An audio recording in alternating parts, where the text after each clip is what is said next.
تو وہ اس کا ایڈریس اور فون نمبر لے کر بات آگے بڑھانے کی کوشش ضرور کرے گا اور اسے بتائے گا کہ وہ اس کی محبت میں گوڑے گوڑے ڈوب چکا ہے، لیکن اسے انتظار کرتے ہوئے 20 دن ہو چکے تھے۔ ہر گزرتا دن اس کی بےتابی اور خدشات کو بڑھا رہا تھا، اور اس دن تو مہینہ ہونے کو تھا جب ناصر فکر مندی سے اس کی دکان پر پہنچا۔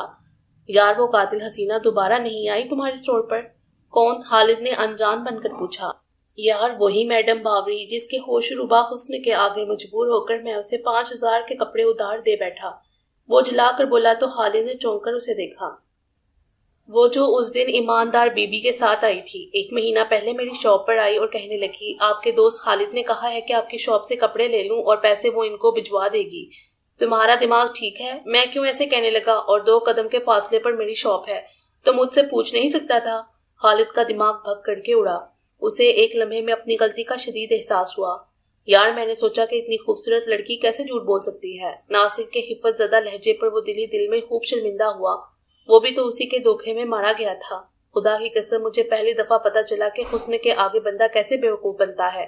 مجھے 2 دن کا کہہ کر گئی تھی اور آج 1 مہینہ 5 دن ہونے کو ہے۔ سارا دن ادھر ادھر تکتا رہتا ہوں کہ کہیں نظر آ جائے۔ ناصر کے معصوم لہجے پر خالد کے چہرے پر بے ساختہ مسکراہٹ دوڑ گئی۔ اسے اپنا دکھ کم ہوتا محسوس ہوا۔ ارے یار وہ اسی حسینہ کے ساتھ والی ایماندار باجی۔ ناصر نے کونی مار کر اسے متوجہ کیا جو ایک کسٹمر کا بل بنانے میں مصروف تھا۔ اس نے بھی چونک کر دیکھا، یہ وہی محترمہ تھی جس کو وہ اس دن آسما باجی کے نام سے مخاطب کر رہی تھی۔ میرا خیال ہے پیسے آ گئے۔ ہم وہاں بدگمان ہو رہے تھے، خالد نے آہستگی سے کہا۔ وہ محترمہ اب شاپ کے اندر داخل ہو کر مختلف پروڈکٹس کی چیزیں نکلوا کر دیکھ رہی تھیں۔ 10 منٹ کے بعد وہ کاؤنٹر پر بل دینے کے لیے آئی تو اس کے چہرے پر حد درجہ سنجیدگی اور لا تعلقی تھی۔ اس نے ان دونوں کو قدم مخاطب نہیں کیا تھا، اور جب وہ شاپر اٹھا کر چلنے لگی تو خالد کے منہ سے فوراً نکلا، ایکسکیوز می میڈم، وہ مس خوریا نے کچھ چیزیں لی تھیں، اس کی پیمنٹ آپ کے ہاتھ بھجوانے کو کہا تھا۔ میرے ہاتھ؟ اور کون حوریا؟ اس کے حیرت زدہ لہجے پر دونوں کا دماغ بگ کر کے اڑا۔ کیا مطلب؟ کون حوریا سے کیا مراد ہے؟ محترمہ وہی حوریا جو اس دن آپ کے ساتھ زائد پیسے واپس کرنے آئی تھی اور آپ کو آسما باجی کہہ رہی تھی۔ ناصر کو بھی غصہ آ گیا تھا۔ وہ چونکی، اس نے کون سے پیسے بھجوائے تھے؟ اس دن تو ہم فل پیمنٹ کر کے گئے تھے اور میں نے تو کبھی کسی شاپ سے ادھار پر کوئی چیز نہیں لی، وہ سادگی سے کہہ رہی تھی۔ محترمہ وہ 1 مہینہ پہلے میرے شاپ سے 3,000 اور میرے دوست کی شاپ سے 5,000 کی شاپنگ کر کے گئی تھی اور کہہ رہی تھی کہ آپ کے ہاتھ پیسے بھجوا دیں گی۔ خالد کی وضاحت پر ناصر نے خونخوار نظروں سے خالد کو دیکھا جس نے اتنی بڑی بات اسے چھپائی تھی، جبکہ خالد سامنے کھڑی محترمہ کے چہرے کے تاثرات تیزی سے بدلتے ہوئے دیکھ رہا تھا۔ او مائی گاڈ، آپ لوگ اتنی بڑی مارکیٹ میں بیٹھ کر بزنس کیسے کر رہے ہیں؟ وہ تعجب انگیز لہجے میں بولی۔ حیرت ہے آپ نے بغیر کسی جان پہچان کے اسے کیسے ادھار میں اتنی چیزیں دے دیں؟ وہ سخت صدمے سے کہہ رہی تھی۔ محترمہ ہم تو آپ کی ایمانداری سے متاثر ہو گئے تھے، خالد نے فوراً کہا، لیکن وہ پیسے تو میں خود واپس کرنے آئی تھی، اور خوریا نے تو آپ کے سامنے بھی کہا تھا کہ وہ مجھے کہہ رہی تھی کہ ہم ان پیسوں کی آئس کریم کھا لیتے ہیں۔ وہ طنزیہ لہجے میں بولے تو دونوں ایک دم شرمندہ ہو گئے اور انہیں فوراً یاد آ گیا تھا، اور کسی بھی بندے کی شخصیت کا اندازہ اس کی چھوٹی چھوٹی باتوں سے بخوبی ہو جاتا ہے۔ اور مجھے تو آپ لوگوں پر سخت حیرت ہو رہی ہے محترمہ، کاروباری دنیا میں ایک دوسرے پر اعتبار کرنا پڑتا ہے ورنہ کاروبار کیسے چلے؟ ناصر کو بھی غصہ آ گیا تھا، لیکن اعتبار بھی بندہ دیکھ بھال کے کرتا ہے، اور آپ جس محترمہ کی آپ بات کر رہے ہیں میں خود اسے نہیں جانتی۔ اس نے 2-3 ماہ میرے بیوٹی پارلر پر کام ضرور کیا ہے، لیکن وہ کسی وومن ہاسٹل میں رہ رہی تھی اور اس کا عدالت میں پسند کی شادی کا کیس چل رہا تھا۔ اس کے والدین نے اس کے شوہر پر اغوا کا پرچہ کٹوایا ہوا تھا۔ اس کی روم میٹ میرے جاننے والوں میں سے تھی اور اس کے کہنے پر میں نے اسے رکھا تھا، لیکن 20 دن پہلے وہ بغیر بتائے پارلر بھی چھوڑ گئی اور ہاسٹل بھی خالی کر دیا۔ اس کے بھائی اس کو قتل کرنے کے درپڑ ہو گئے تھے، کچھ اس کی حرکتیں بھی ویسی تھیں۔ 36 لوگوں سے اس نے ادھار لے رکھا تھا۔ ہر تیسرے دن میرے پارلر پر کوئی نہ کوئی قرض لینے آ رہا ہوتا ہے۔ مجھے بتائیں میں کیا کروں؟ وہ بڑی سادگی سے پوچھ رہی تھی، جبکہ ساری داستان سن کر ناصر اور خالد کا منہ تو کھلا کا کھلا رہ گیا۔ کیا مطلب؟ وہ محترمہ تو کہہ رہی تھی کہ ان کے فادر کی ڈیتھ ہو گئی ہے اور وہ اپنی 3 چھوٹی بہنوں کی معاشی ضروریات پوری کرنے کے لیے پارلر چلا رہی ہے، خالد نے حیرانگی سے کہا۔ اس کے تو ماشاءاللہ والدین بھی زندہ ہیں اور خیر سے 4 عدد بھائی بھی ہیں، البتہ ایک بہن کا سنا تھا جو کہ شادی شدہ تھی۔ ہاں میرے فادر کی ڈیتھ 5 سال پہلے ہو گئی تھی اور میری 3 چھوٹی بہنیں ضرور ہیں، وہ صاف گوئی سے کہتے ہوئے اپنے بیگ سے ایک وزٹنگ کارڈ نکال کر ان کے آگے بڑھاتے ہوئے بولی، یہ میرے پارلر کا کارڈ ہے، آپ کسی کو بھی بیچ کر پتہ کروا سکتے ہیں کہ وہاں حوریا نام کی کوئی لڑکی نہیں، جو تھی وہ چھوڑ کر جا چکی ہے۔ اوہ مائی گاڈ، لوگ ایسے بھی دھوکہ دے سکتے ہیں؟ ناصر کے منہ سے فوراً نکلا۔ دنیا میں ہر کام اور ہر چیز ممکن ہے، اس میں اتنی حیرانی کی کیا بات ہے؟ وہ بہت حیرانی سے ان دونوں کو دیکھ رہی تھی۔ آپ کے میاں کیا کرتے ہیں؟ ناصر کے سوال پر خالد اور وہ دونوں حیران رہ گئے۔ میری شادی نہیں ہوئی، وہ حبت زدہ لہجے میں کہہ کر اپنا سامان کاؤنٹر سے اٹھانے لگی۔ ناصر نے مسکراتے ہوئے خالد کو دیکھا جو اس کی مسکراہٹ سے اب اس کے سوال کا پس منظر جان گیا تھا۔ چلے اللہ بہتر کرے گا، یہ تو قسمتوں کا کھیل ہے۔ ناصر کے معتبر لہجے پر خالد کے لیے اپنی ہنسی کو روکنا محال تھا، جبکہ وہ صرف سر ہلا کر رہ گئی۔ اس نے اپنے سامنے کھڑی عام سی شکل و صورت کی لڑکی کو دیکھا جس کا کردار بہت خاص تھا۔ چادر سے اپنے وجود کو سلیقے سے ڈھانپے بہت سمجھداری سے بات کرتی لڑکی اب اسے ہرگز عام نہیں لگ رہی تھی۔ وہ اپنا شاپر اٹھا کر باہر نکلی تو جاتے جاتے اس نے پیچھے مڑ کر دیکھا۔ خالد کی گہری نظروں سے گھبرا کر اس نے فوراً چادر کا کونا آگے کیا۔ اس کی گھبراہٹ بھی خالد کو مزہ دے رہی تھی۔ ویسے رشتہ ماڑا نہیں، پڑا تو ہمیں 8,000 میں ہے، لیکن محترمہ کی عادات اور شخصیت کے آگے 8,000 تو کچھ بھی نہیں، اور ویسے بھی 3 بہنوں کی شادیاں کر کے تو خاصا تجربہ کار ہو چکا ہے۔ مزید 3 کی کر دے گا تو مفت کا ثواب ملے گا، اور بیوی بھی ساری زندگی احسان مند رہے گی۔ اس کے دکان سے نکلتے ہی ناصر ہنستے ہوئے بولا۔ خالد نے مسکراتے ہوئے وزٹنگ کارڈ اپنی جیب میں ڈالا۔ ایک سلجھی ہوئی شرٹ کے سفر کے مقابلے میں یہ سودا اسے مہنگا نہیں لگ رہا تھا۔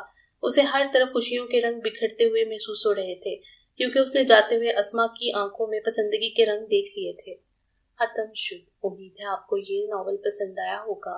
ہمارے چینل کو سبسکرائب کریں اور بیل آئیکن کو پریس کر دیں ہمارے چینل کی لیٹسٹ اپڈیٹس حاصل کرنے کے لیے۔ شکریہ۔